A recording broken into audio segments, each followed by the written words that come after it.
Good morning students, class 12th chapter number 7 integration. Previous videos तक आप लोगों ने इंडेफिनिट इंटीग्रल्स को पढ़ लिया है। आज की वीडियो के अंदर है डेफिनिट इंटीग्रल्स। सबसे पहले बात करते हैं डेफिनिट इंटीग्रल्स क्या होता है, कैसे हम इसे सोल्व करते हैं। तो आइए, मेरे पास एक इंटीग्रेशन है कोई भी, और कोई फंक्शन हमें मिलेगा जिसका आपको इंटीग्रेशन करना है। इस इंटीग्रेशन के अंदर आपको लोअर लिमिट भी मिलेगी और अपर लिमिट भी मिलेगी। हमेशा लोअर लिमिट छोटी होगी, अपर लिमिट हमेशा बड़ी होगी। किस तरीके से फिर हम डेफिनेट इंटीग्रल्स को सोल्व करते हैं? एक मेथड तो होता है कि हम limit of a sum method से उसको सोल्व करें, और एक मेथड होता है सिंपल जो आप अप्लाई करते हो। कैसे? आपके पास किसी भी फंक्शन का इंटीग्रेशन है, आपको उसका इंटीग्रेशन करना है। यहाँ a है, यहाँ b है, मतलब कोई इनिशियल लिमिट है और कोई भी आपके पास फाइनल लिमिट है। इसका मान लेते हैं कोई भी इंटीग्रेशन सोल्व करने के बाद f(x) आया, लिमिट आपकी a है और b है। लिमिट को पुट कैसे करते हैं? अपर लिमिट माइनस में लोअर लिमिट। फॉर एग्जांपल, मेरे पास क्वेश्चन है x² dx और लिमिट है मेरे पास 1 से लेकर 3 तक। आपको नॉर्मली इंटीग्रेशन करना है x³ अपॉन में 3। क्लियर है? लिमिट हो गई 1 से 3 तक। इंडेफिनिट इंटीग्रल्स के अंदर जब हम कोई इंटीग्रेशन करते हैं तो उसमें पॉजिटिव c लिखते हैं, मतलब इंटीग्रेशन कांस्टेंट लिखते हैं। बट डेफिनेट इंटीग्रल्स में पॉजिटिव c का यूज नहीं होता। इसके बाद काम क्या करते हैं? अपर लिमिट माइनस लोअर लिमिट। जब आप x की जगह पे 3 डालोगे, ये हो गया 3³ मतलब हो गया 27 अपॉन में 3, माइनस लोअर लिमिट x की जगह 1 डालोगे तो ये 1 अपॉन में 3 होगा। सोल्व करने पर ये आ गया 26 अपॉन में 3। ये तो हो गया डेफिनेट इंटीग्रल्स को सिंपल तरीके से सोल्व करना। बट आज की वीडियो के अंदर जो मेन टॉपिक है वो है limit of sum method. Clear है? Limit of sum method. सबसे पहले बात कर लेते हैं, इस मेथड को स्टार्ट करने से पहले भी एक चीज़ बताते हैं कि डेफिनेट इंटीग्रल्स होता है क्या है। देखिए, हमारे पास एक कर्व है, इस ग्राफ को बड़े ध्यान से देखना है। एक कर्व है या कोई भी फंक्शन है इस टाइप का। आपका जो इनिशियल पॉइंट है दैट पॉइंट इज a, और फाइनल पॉइंट को हम मान लेते हैं b। इसको ड्रॉप किया, यहाँ आ गया a0, इसको ड्रॉप किया, यहाँ आ गया b0। y एक्सिस की अगर बात करें, इस पॉइंट को अगर मैं यहाँ लेके आता हूँ तो ये हो गया f ऑफ a। अगर इस पॉइंट को मैं यहाँ पे लेके आता हूँ तो ये हो गया f ऑफ b। क्यों? क्योंकि y एक्सिस हमेशा fx को रिप्रेजेंट करता है। क्लियर है यहाँ तक? ओके। इसके बाद काम क्या करते हैं? मेरे पास कोई फंक्शन है जिसका एक कर्व हम बना के चल रहे हैं। इनिशियल लिमिट a है, फाइनल लिमिट b है। इंटीग्रेशन का डेफिनेट में ये काम होता है, एरिया अंडर द कर्व। इस कर्व के नीचे की तरफ और x एक्सिस तक कितना एरिया है, that is known as the definite integrals. Definite integrals area find out करने के लिए किया जाता है। कहाँ से कहाँ तक? इस फंक्शन का इनिशियल लिमिट a से लेकर फाइनल लिमिट b तक। इट मीन्स आप इसको ये भी लिख सकते हो, area under the curve a b c d a। Area under the curve a b c d a। तो डेफिनेट इंटीग्रल्स काम क्या करता है? किसी भी कर्व का एरिया फाइंड आउट करने के काम आता है। Your initial limit that is a and the final limit will be b। इस कर्व का एरिया फाइंड आउट करना। क्लियर है? वापस चलते हैं। एक्चुअल में जो टॉपिक है वो है as a limit of sum method. ये तो मैं बात कर रहा था आपसे कि डेफिनेट इंटीग्रल्स क्या होता है। अब स्टार्ट करते हैं as the limit of sum method. आइए उसको भी देखते हैं। Definite integrals as the limit of sum. इस ग्राफ को बड़े ध्यान से देखना है। ये x एक्सिस है, ये आपके पास y एक्सिस है, ये कोई भी o पॉइंट है, कोई भी सेंटर है। ये कोई फंक्शन है f(x). क्लियर है? यहाँ का जो पॉइंट है वो a है, मैंने इसको यहाँ पे a लिखा। यहाँ का पॉइंट b है तो मैंने इसको b लिखा। हमें एक तरीके से इसका एरिया फाइंड आउट करना है। देखिए, आप लोगों ने एरिया तो ऐसा निकाला है खूब, रेक्टेंगल हो गया या स्क्वायर हो गया, क्यूब हो गया, सिलेंडर हो गया, इस तरीके का एरिया तो फाइंड आउट बहुत अच्छे से किया है खूब। लेकिन अगर शेप इस तरीके से हो, लाइक ऐसे हो और ऐसे हो, जैसे आपको यहाँ पे इस शेप की बात कर लेते हैं, इस वाली शेप की, ये ऊपर से ऐसे है। अगर ये नॉर्मली रेक्टेंगल होती तब तो एरिया बड़ा निकालना आसान था, लेकिन इस शेप की वजह से कैसा एरिया निकाला जाए, इस चीज़ को पढ़ने के लिए हम लिमिट ऑफ सम मेथड पढ़ रहे हैं। देखिए, करें क्या? अगर मैं बात करता हूँ इस शेप की, जिसको मैंने शेडेड किया है हल्का सा, अगर मैं इसको ज्वाइन कर लेता हूँ, मीन्स एक्स एक्सिस के पैरेलल एक लाइन बनाता हूँ, तो ये बन गया एक रेक्टेंगल। लेकिन ओरिजिनल शेप आपकी क्या थी, यहाँ से लेकर यहाँ तक थी ओरिजिनल शेप। लेकिन अगर मैं खाली इसका एरिया निकालूँ वो तो क्लियर हुआ नहीं, क्योंकि हमें तो पूरा एरिया निकालना है। इट मीन्स एक और चीज़ देखते हैं, यदि मैं इसको आगे की तरफ बढ़ाऊँ और इसको ऐसे ज्वाइन कर दूँ, अब मैं पूरा एरिया निकालूँ तब भी बात क्लियर नहीं है, क्योंकि हमें एक्चुअल में ये चाहिए, ये वाला तो एक्स्ट्रा आ रहा है। तो फिर कैसे निकालेंगे एरिया, आइए समझते हैं।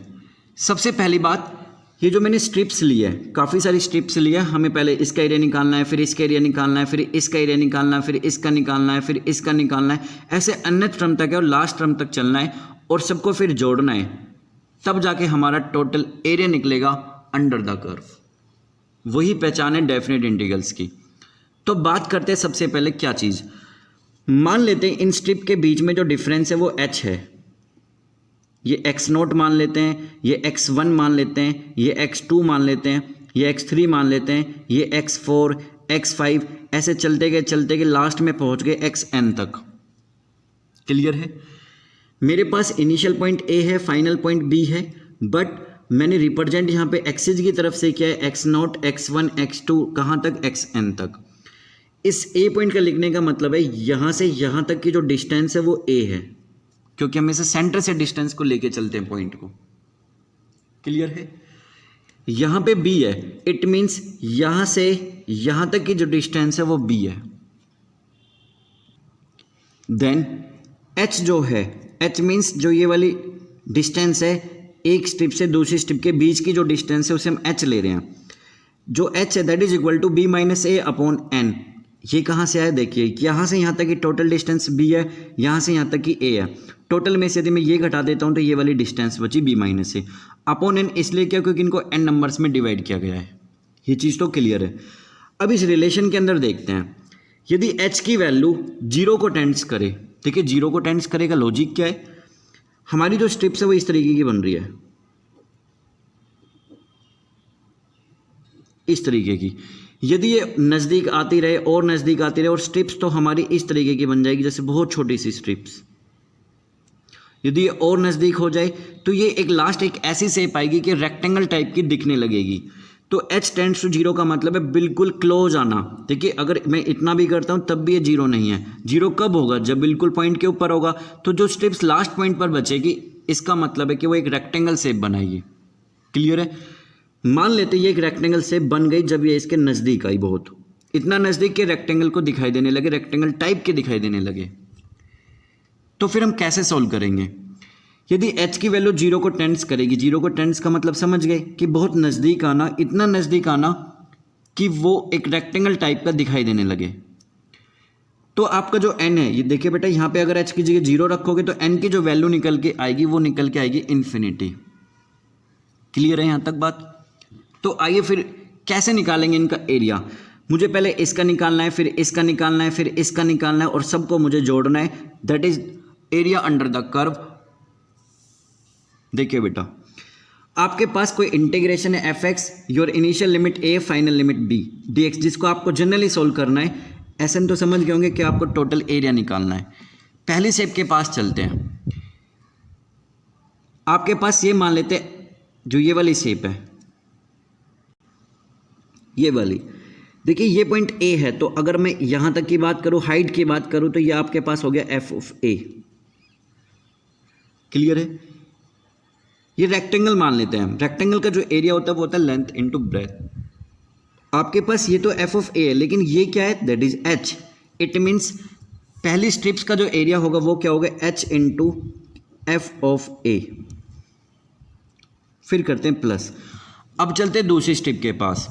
आपकी जो सेकंड स्ट्रिप है वो ये वाली है, यहाँ से यहाँ तक हो गया। देखिए ये है a, इसमें h जोड़ दोगे तो आपके पास टोटल हो गया a प्लस h। कैसे? ये a पॉइंट है, ये जो गैप है वो h का है, मतलब ये थोड़ा सा ऊपर तो होगा हल्का सा। इसको यदि मैं यहाँ पे मिलाऊंगा तो ये हो गया a प्लस h। डिस्टेंस तो आपकी h ही है। इट मीन्स जो नेक्स्ट एरिया होगा वो क्या होगा, h into F of a plus h। ये आपकी गैप है, ये आपका गैप है स्ट्रिप्स के बीच में, और ये आपकी हाइट है। प्लस नेक्स्ट क्या होगी h into F of a plus में 2h डैश डैश डैश कहाँ तक चलेगा ऐसा, h into F of a plus n minus 1 into H. आप सोच रहे होंगे यहाँ पे n क्यों नहीं लिख रहा हूँ, वापस देखते हैं यहाँ पर n किस लिए नहीं है, n माइनस 1 किस लिए लिख रहा हूँ। और आपका ये पॉइंट n का है, आप इसे आगे की तरफ थोड़ी ना जा रहे हो, यहीं तक तो रुक रहे हो, तो इससे प्रीवियस टर्म कौन सी है, n माइनस 1।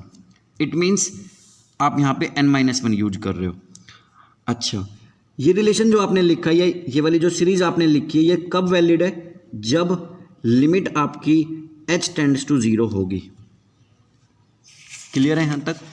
इन सभी के अंदर एक चीज कॉमन निकलते हैं, limit h tends to 0, h common निकाल लेते हैं, फॉर्मूला बना f of a plus h, f of a plus में 2h dash dash dash dash f of a plus n minus 1 into h. Clear है। ये relation आपको use करना है हर एक क्वेश्चन में जहां पर लिमिट ऑफ सम का क्वेश्चन आएगा। अच्छा जी, एक और बात, प्रीवियस इसी वीडियो के अंदर आप लोगों ने देखा ऊपर यहाँ पे एक पॉइंट लिखा था कि जो h है वो b माइनस ए अपॉन में n है। कैसे लिखे, इस h को हटा लेते हैं और इस h की जगह पे लिखते हैं b माइनस ए अपॉन में n, b minus A upon में n लिख लेते हैं। क्लियर है। अगर आपका क्वेश्चन h में रहे तब तो आप लिखोगे h टेंड्स टू 0, यदि आपका क्वेश्चन n में रहे तो आप यहां पे लिखोगे n टेंड्स टू इन्फिनिटी, बाकी फॉर्मूला सेम लिखोगे।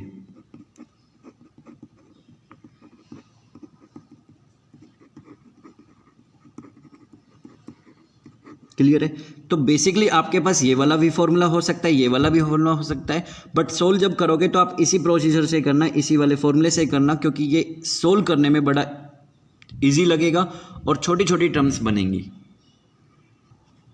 इसके बाद नेक्स्ट इसी में काफ़ी बुक में ये जो b माइनस है वो आगे की तरफ लिखा हुआ है, तो आप ऐसा भी लिख सकते हो, b माइनस ए ब्रैकेट में कर लेते हैं, यहाँ हो गया limit n tends to infinity 1 upon में n, अंदर वाला सेम लिख लेते हैं।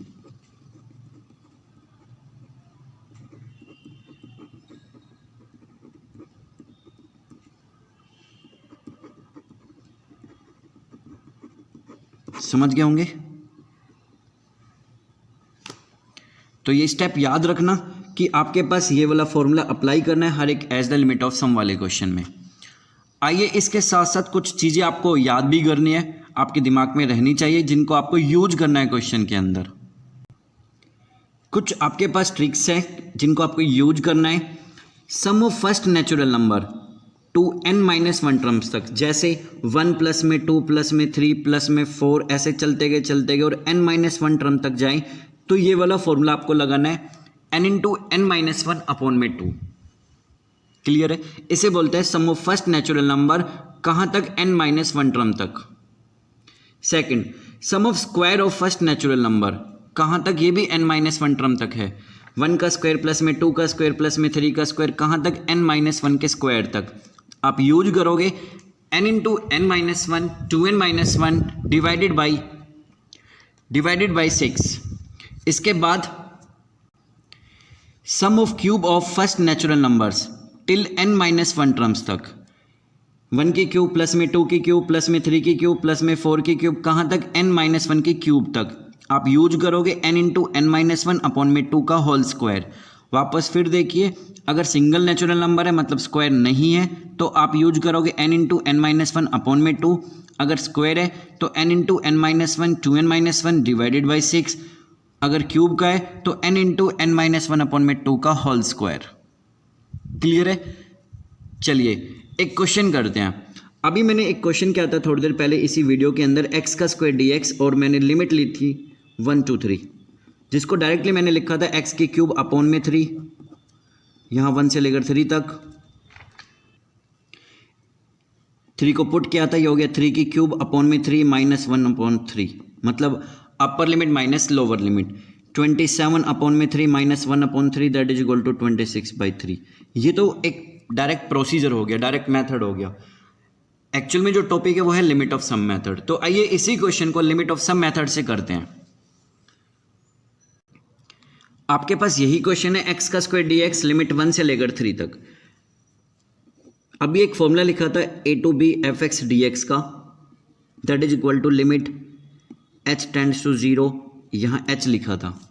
इसके बाद bracket start f of a लिखा था, ए प्लस में एच लिखा था, देन ए प्लस 2h था, कहाँ तक गए थे, ए प्लस n-1 इंटू एच तक। ओके इसके बाद काम क्या करें, आपकी जो इनिशियल लिमिट है वो है 1, मतलब a की जगह हो गया 1। अगर मैं इससे कंपेयर करूं तो a की वैल्यू 1 है और b की वैल्यू आपके पास 3 है। एफ एक्स आपके सामने है x का स्क्वायर। क्लियर है? करते हैं apply. Limit h tends to 0, ये हो गया लिमिट h टेंड्स टू 0, यहां हो गया h, ब्रैकेट स्टार्ट, यहां लिखा हुआ है एफ ऑफ ए। देखिए आपका एफ एक्स है एक्स का स्क्वायर, यदि मैं आपसे कहूँ एफ ऑफ ए कितना होगा तो आप कहोगे ए स्क्वायर, क्योंकि एक्स की जगह पे ए रखा है। लेकिन ए की वैल्यू क्या है 1, ये हो गया 1 का स्क्वायर, तो यहां पे आ गया 1। नेक्स्ट है ए प्लस एच, आपका एफ एक्स तो एक्स का स्क्वायर है, यदि मैं आपसे ए प्लस एच पूछता हूं तो कैसे निकालोगे, ए प्लस एच का होल स्क्वायर, लेकिन ए की वैल्यू तो 1 है तो यहाँ पे आएगा 1 प्लस एच का होल स्क्वायर। नेक्स्ट ए प्लस 2h है, ए प्लस 2h, यहाँ भी ए प्लस 2h हो गया, तो नेक्स्ट क्या आ गया 1 प्लस में 2h का होल स्क्वायर। ऐसे चलते गए कहाँ तक, 1 प्लस n-1 h के होल स्क्वायर के पास। क्लियर है? बिल्कुल ध्यान से देखिए, आपके पास एफ एक्स था एक्स का स्क्वायर, आपने पहले एफ ऑफ ए निकाला, ए की जगह 1 रखा, फिर ए प्लस एच निकाला, जहाँ पे एक्स है वहाँ पर ए प्लस एच रखा, फिर ए प्लस 2h रखा। इसी तरीके से आपने पूरा क्वेश्चन किया और एक सीरीज लिख दी इस तरीके से। आगे चलते हैं। Limit h tends to 0, h 1 as it is. Next है 1 प्लस एच का होल स्क्वायर, ओपन करते हैं, ए स्क्वायर प्लस में बी स्क्वायर प्लस में 2ab। Next a square plus b square, ये हो गया 4h का स्क्वायर प्लस में 2ab। क्लियर है? नेक्स्ट चलते गए, ये है 1 प्लस इसका square plus 2 times n-1h। Clear है? सभी के अंदर मैंने a प्लस बी का होल स्क्वायर लगाया। आगे चलते हैं। Limit h tends to 0, h, bracket start, यहाँ पे भी 1 है, यहाँ पे भी 1 है, यहाँ पे भी 1 है, चलते गए लास्ट में भी 1 है। आपका 1 स्टार्टिंग टर्म से है, तो टोटल कितने 1 हो गए, 1 2 3 और कहाँ तक, n टर्म्स तक है, तो आप लिखोगे n। आप सोच रहे होंगे n-1, नहीं, आपका n-1 इसलिए नहीं है क्योंकि आपका 1 स्टार्टिंग पॉइंट से स्टार्ट है। अगर 1 आपका यहाँ से स्टार्ट होता तब n-1 आता। आपके टोटल जो 1 है वो n है, प्लस ये है 2h, देन 4h, इससे नेक्स्ट होता है 6h। आप एक काम करिए, पहले तो 2h कॉमन निकालिए, यहाँ पे बचा 1, यहाँ पे बचा 2, नेक्स्ट जो भी होगा 3, चलते गए, आपने 2h को बाहर निकाला हुआ है तो यहाँ बचा कहाँ तक, n-1 टर्म तक। फिर आगे h का स्क्वायर आपने बाहर निकाला, यहाँ क्या बचा 1, ये है 4h का स्क्वायर, h का स्क्वायर बाहर आ चुका है, यहाँ पे बचा 4 जिसको आप लिख सकते हो 2 का स्क्वायर, नेक्स्ट होगा 3 का स्क्वायर, चलते गए, h स्क्वायर आपका बाहर आ चुका है, यहाँ पे क्या बचा n-1 का स्क्वायर। क्लियर है? आगे चलें, देखिए लिमिट h टेंड्स टू 0, आपका h है, n है, 2h है, 1 से लेकर n-1 टर्म तक है जो कि नेचुरल नंबर का सम है। अब यह भी बताया था n इंटू n-1 अपॉन में 2। आगे चलते हैं, 1 से लेकर n-1 है, सबके ऊपर स्क्वायर लगा हुआ है जिसका फॉर्मूला अभी लिखवाया था, n into n-1 2n-1 divided by 6। Clear है? आगे चलते हैं। लिमिट h टेंड्स टू 0, देखिए इस h को अंदर लेके चलते हैं, ये h अंदर गया तो ये हो गया NH प्लस 2 से आपका 2 खत्म, ये ऑलरेडी HN है तो इसको HN रहने देते हैं, इसमें तो कोई चेंज ही नहीं है। इस H को लेके चलते इस ब्रैकेट के अंदर, तो हो गया NH माइनस H प्लस यहाँ H का स्क्वायर है, एक H अंदर आए, ये बन गई H की क्यूब, टोटल आपके पास हो गए 3H। एक काम करते हैं, एक H को तो यहीं पे रखते हैं, एक H को इस ब्रैकेट में लेके चलते हैं और एक H को इस ब्रैकेट में लेके चलते हैं। वापस फिर सुनिए, आपके पास H का स्क्वायर है, ये H जब इससे मल्टीप्लाई हो तो ये टोटल पावर 3 बन गई। एक को यहीं पे रखते हैं, एक H को इस ब्रैकेट में, एक को इस ब्रैकेट में। देखिए किस तरीके का बना,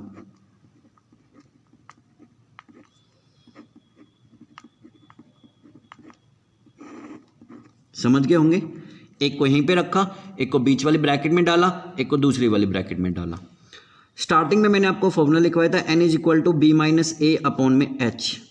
इट मीन्स इसको ये भी लिख सकता हूँ NH equal to B minus A, एक ही बात है, इसको इधर ले जाके।